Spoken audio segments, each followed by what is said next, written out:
Après vous avoir parlé de l'attitude que Ferry suggère aux religieux par rapport aux textes religieux, je vais maintenant vous parler de l'attitude qu'ils peuvent avoir et aussi de celle qu'ils devraient, selon lui, avoir par rapport à la science. D'emblée, je souligne que Ferry, il mentionne que la distinction entre philosophie et science est passablement récente dans l'histoire. Et en fait, science et philosophie ensemble, ben, ça donne ce qu'on pourrait appeler la pensée rationnelle. J'en ai aussi parlé dans un cours précédent, celui justement qui portait sur les distinctions entre religion, philosophie et science. Je faisais remarquer que même de nos jours, la séparation existe, mais on peut pas les séparer complètement parce que, bon, la science doit utiliser l'épistémologie et la logique, qui sont deux disciplines philosophiques, et les philosophes ne peuvent pas se permettre d'ignorer les connaissances apportées par les scientifiques. Parce que sinon, ça donnerait de la philosophie de tour d'ivoire, déconnectée de la réalité.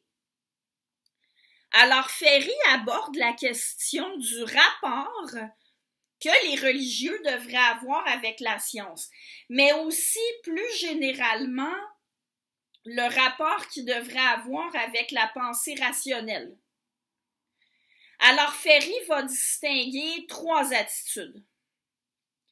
La première, c'est une attitude qu'il ne faut pas avoir selon lui. Elle consiste à dire que la pensée rationnelle doit être au service de la religion. On part de la conviction, du postulat, qu'à terme, les vérités révélées et les vérités de raison, autrement dit, les vérités auxquelles on arrive par la pensée rationnelle, ne peuvent pas se contredire, à terme. Alors, c'est possible, c'est même avéré, qu'il y ait des contradictions apparentes en cours de route. Et quand ça arrive, la vérité révélée, selon ceux qui ont la première attitude identifiée par Ferry, la vérité révélée, la religion doit avoir la priorité. Alors, autrement dit, l'attitude consiste à dire que quand la science et la religion se contredisent, il faut rejeter la science et croire ce que dit la religion.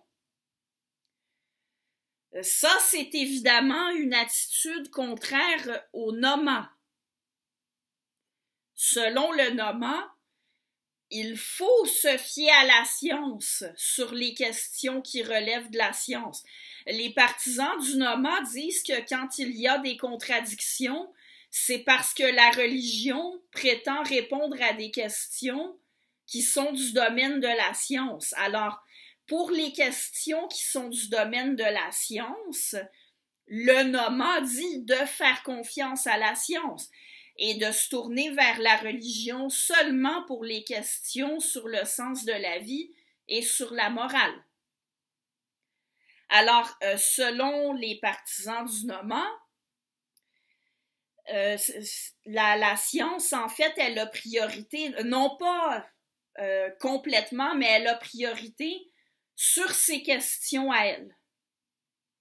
Et bien entendu, se fier à la religion plutôt qu'à la science, c'est une attitude qui serait rejetée aussi par Dawkins, notre pourfendeur du Noma et des religions, dont je vais parler longuement plus tard dans la série. Alors Dawkins insiste sur les contradictions, selon lui, insurmontables entre la religion et la science, mais pour lui, c'est pas à la religion qu'il faut faire confiance, mais bien à la science. Et il ne se limite pas à dire que sur les points sur lesquels il y a contradiction, il faut donner préséance à la science. Non, non, lui, sa position va plus loin que ça. Il va dire que puisqu'il y a des éléments dans les religions qui contredisent des faits établis par la science, la religion est intégralement discréditée. On doit vraiment arrêter pour lui, pour Dawkins, de prendre la religion pour une source de vérité ou de connaissance. Je passe à la deuxième attitude mentionnée par Ferry, que les religieux peuvent avoir par rapport à la science. Eh bien, la deuxième attitude, c'est pour ainsi dire le nommant. Laisser les scientifiques travailler, accepter les résultats des recherches et garder la religion pour les questions qui concernent la religion et qui ne seront pas abordées par les scientifiques.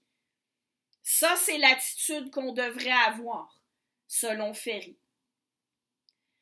Alors, attention, encore une fois, avec le nommant, on dit que la religion et la science ne peuvent pas se contredire, mais il faut bien comprendre la différence avec l'attitude décrite précédemment. Ceux qui adoptent l'attitude décrite précédemment disent que les contradictions entre la religion et la science existent, mais qu'elles sont seulement apparentes, temporaires. Elles sont dues au fait que les scientifiques n'ont pas encore tout compris et que les humains, en fait, font usage de leur raison, mais ils n'ont pas encore tout compris. La position du nommant, c'est pas ça. Selon le nommant, il ne peut pas y avoir de contradiction, même pas temporaire, parce que la religion et la science répondent à des questions différentes. Deux discours qui ne parlent pas de la même chose ne peuvent pas se contredire mutuellement. C'est ça le nommant. Et d'ailleurs, j'aimerais relever quelque chose que, à mon sens, Ferry néglige.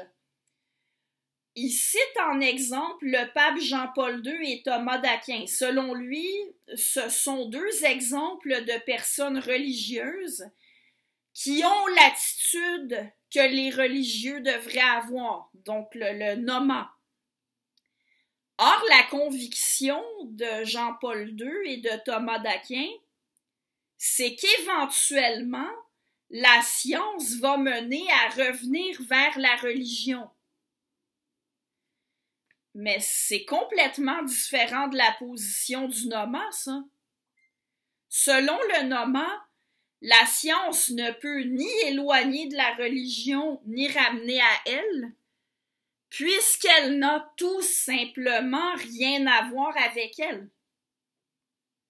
Et ça, je vous invite à le retenir parce qu'une des objections de Richard Dawkins au nommant consiste justement à faire remarquer que dans la réalité, les gens religieux ne l'appliquent pas. Alors, pour le dire autrement, Dawkins nous dit qu'on ne rend pas la religion et la science compatibles avec le nommant parce que les religions qui existent dans la réalité, elles ne respectent pas les critères du nommant.